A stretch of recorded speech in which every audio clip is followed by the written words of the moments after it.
নমস্কার, গুরু কৃপাই কেবলম। আজ আমি আপনাদের তক্ষক কালসর্প যোগ নিয়ে আলোচনা করছি। জাতক জাতিকাদের তক্ষক কালসর্প যোগ থাকলে কি ঘটে, জীবনে কি কি ঘটে, সেই নিয়ে আমি বিস্তারিত আলোচনা করছি। তক্ষক কালসর্প যোগ সপ্তম ঘর থেকে লগ্ন পর্যন্ত হওয়া কালসর্প যোগকে তক্ষক কালসর্প যোগ বলা হয়। তক্ষক কালসর্প যোগ দুরকম ভাবে হয়। একটা হচ্ছে পূর্ণ তক্ষক কালসর্প যোগ, আর একটা হচ্ছে বিপরীত তক্ষক কালসর্প যোগ।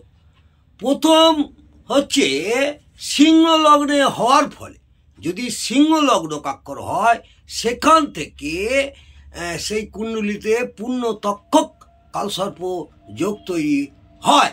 কারণ সব গ্রহ রাহু কেতু মধ্যে আছে, সব গ্রহ রাহু কেতুর মধ্যে আছে। দ্বিতীয় হচ্ছে যদি বৃশ্চিক লগ্নে হয়, কোনো জাতক জাতিকাদের বৃশ্চিক লগ্নে হওয়ার ফলে এই কুণ্ডলিতে বিপরীত তক্ষক কালসর্প যোগ তৈরি হয়েছে। কারণ সব গ্রহ কেতু রাহুর মধ্যেও থাকবে বা আছে। এবারে পূর্ণ তক্ষক কালসর্প যোগ হলে জাতক জাতিকাদের কি ক্ষতি হয়, সেই নিয়ে আমি বিস্তারিত আলোচনা করছি। তক্ষক কালসর্প যোগকে ক্ষতিকারক বলে মনে করা হয়।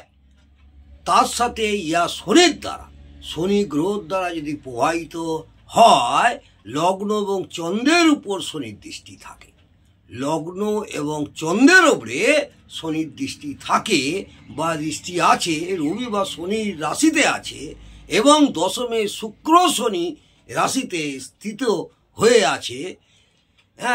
জন্মকুণ্ডলিতে সপ্তম ঘরকে আমরা বিবাহ, অংশীদারি, ব্যবসা, বন্ধুত্ব, দূরভ্রমণ এবং জীবনে এড়িয়ে চলার কারক বলে মনে করে থাকি।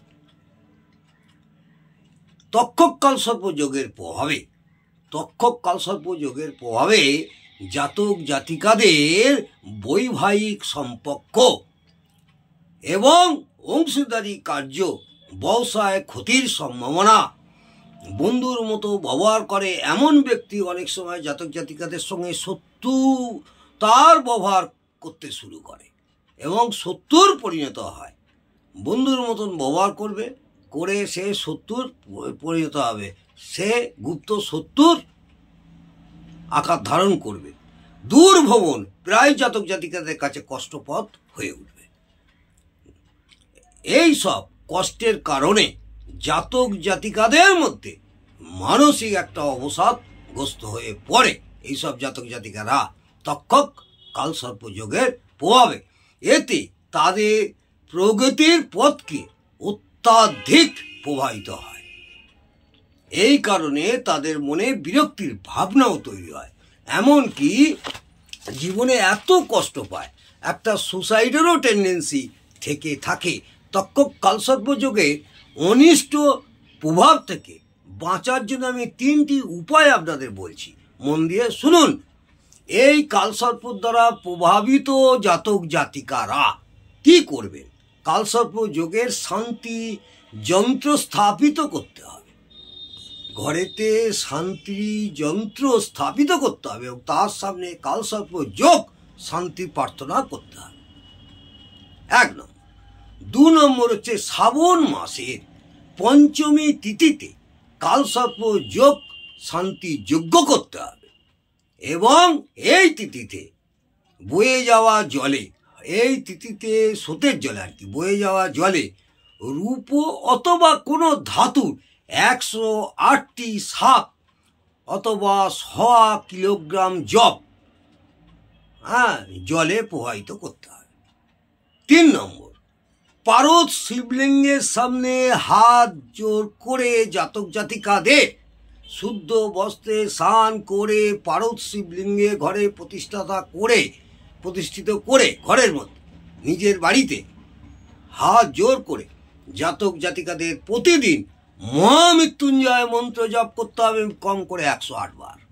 এতে কেবলমাত্র মানসিক শান্তি আসবে তা নয়, মানসিক শান্তি আসবে, নিজের ভেতরে এক অদ্ভুত শক্তির সঞ্চার হবে, যা সকলের দৃষ্টিগোচর হবে। তাহলে তক্ষক কালসর্পযোগের অনিষ্ট প্রভাব থেকেও বাঁচার উপায় আপনাদের বললাম। যদি আমার এই ভিডিওটি আপনাদের ভালো লাগে অবশ্যই একটি লাইক করবেন আর কমেন্টে জানাবেন, বন্ধুবান্ধবদের এটা আপনারা শেয়ার করে দেবেন। আর যারা আমার চ্যানেলে নতুন তারা অবশ্যই সাবস্ক্রাইব করে বেল আইকনটা টিপে দেবেন।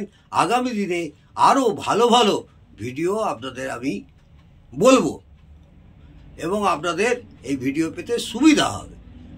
জয় মা তারা, ভালো থাকুন, সুস্থ থাকুন, আনন্দে থাকুন।